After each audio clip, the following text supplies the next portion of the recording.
Ben Aybüke, kanalıma hoş geldiniz. Bizi hep seyahat videolarında gördünüz. Bu sefer yine hayatın içinden ama farklı bir konuyla karşınızdayım. Ve umuyorum ki bu video izleyen ve ihtiyacı olan herkese bir umut olur. Bizim hikayemizi sıradan bir hikaye gibi işte buraya gittik, burada doğduk gibi anlatmak istemiyorum. Çünkü bizimki bana göre bir iki cesur ruhun hikayesi. Biri dibe vurdu, diğeri ona el uzattı, biri kaybetti, diğeri buldu. Ve şimdi birlikte dünyaya yeniden merhaba diyoruz. Peki bu hikaye nasıl başladı dersiniz? Ben 32 yaşıma kadar hayatımı bir cam fanusun ardından izlemiş bir film gibi yaşamışım. Annemi kaybettiğimde de maalesef bu fanus kırıldı. Ne başarılar, ne yaşadığım her şey birden değişti. Ve ben paramparça olmuştum. O nedenle benim miladım o gün olarak ilan edildi. Sonra benim gibi bu ölüm sürecini ya da kayıp sürecini yaşayan insanların bildiği gibi bir dibe vuruş süreci başlıyor. O an her şey size bitmiş gibi geliyor. Sanki dünya durmuş, renkler solmuş oluyor sizin için. Ben de öyle sandım. Kendimi 3 yıl boyunca bir kabuğa hapsettim. Hayat camın arkasında bir yerlerde devam ediyordu. Bunu biliyordum, görüyordum. Ama açıkçası çok da ilgilenmiyordum. Çünkü hayatımın en büyük varlığı benden gitmişti.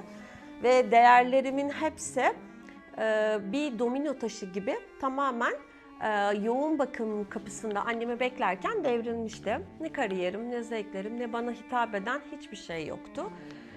Yani çaresizliği böyle dibine kadar hissediyordum. Bu yüzden hırsların ne kadar salakça bir şey olduğunu, üzüldüğümüz şeylerin aslında ne kadar geçici olduğunu o an o evrede anlamıştım. Çünkü biz evrende bir kum tanesi kadar aslında çaresiz birer yaratıklardık. Yetti mi? Tabii ki de hayır. Sıra dibin dibine olan yolculuktaydı.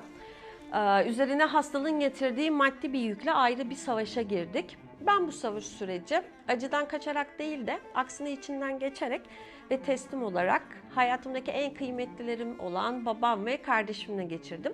Sonra bize şifa olan sokak canları girdi. Bu acı süreci geçti mi? Hayır, ama evrildi ve bana birçok şey kattı.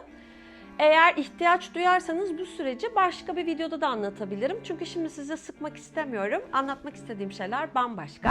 Ve tatam! Hayatıma giren diğer dönüm noktası. Teslimiyetin, onca acının bana en güzel hediyesi. Hiç beklenmedik bir anda bir el uzandı hayatıma. O el sadece bir eş değil de hayatı birlikte keşfedeceğim bir can yoldaşıydı.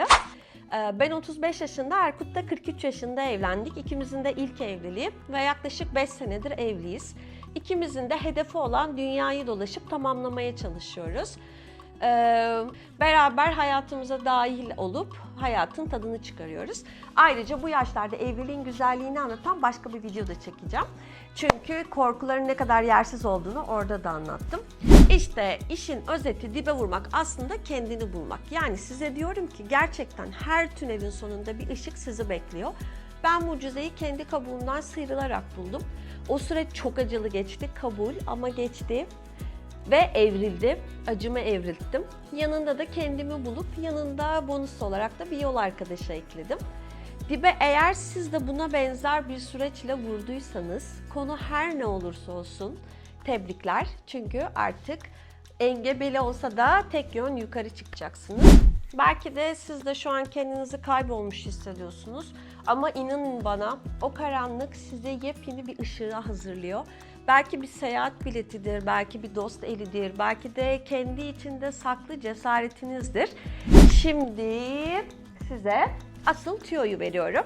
Mutsuzluğumu nasıl mutluluğa dönüştürdüğümün formülünü veriyorum size. Ben bunu kendimce bir Pollyanna oyunu olarak buldum.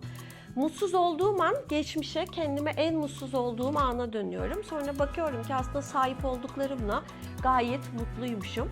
Sonra bugüne dönüp kendimi ileride mutsuz olduğumda, bugünü özlediğimde ne kadar çok mutluymuşum ya dediğimi hayal ediyorum.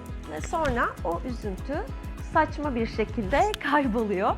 Umarım sizin de işinize yarar. Umarım siz de benim gibi ya o an keşke üzülmeseydim diyebilirsiniz.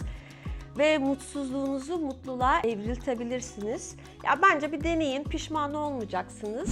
Olayın özeti neymiş? Kaybettiklerimiz bizi yok etmiyormuş. Yeniden evriltip yeniden doğuruyormuş. Umarım dediğim gibi bu video ihtiyacı olan herkese umut olur. İşte biz buyuz. Birlikte dünyayı dolaşıyoruz ve sizi de aramızda görmekten büyük mutluluk duyuyoruz. Zaten birçoğunuzun bildiği gibi bu kanalın amacı kız çocuklarının okumasına yardımcı olmak. Ve her izlediğinizde de buna sizin de bir katkınız oluyor. Dediğim gibi sormak istediğiniz her şeyi ve başka insanlara yardımcı olabileceği düşündüğünüz her şeyi yorumlara yazabilirsiniz. Benim de belki ihtiyacım olan bir şey bulabilirim. Sizi çok seviyorum. Umarım hiçbir kötülüğü, hiçbir kaybı çok erken bir zamanda yaşamazsınız. Kanalıma abone olmayı ve beğenmeyi unutmazsanız çok mutlu olurum.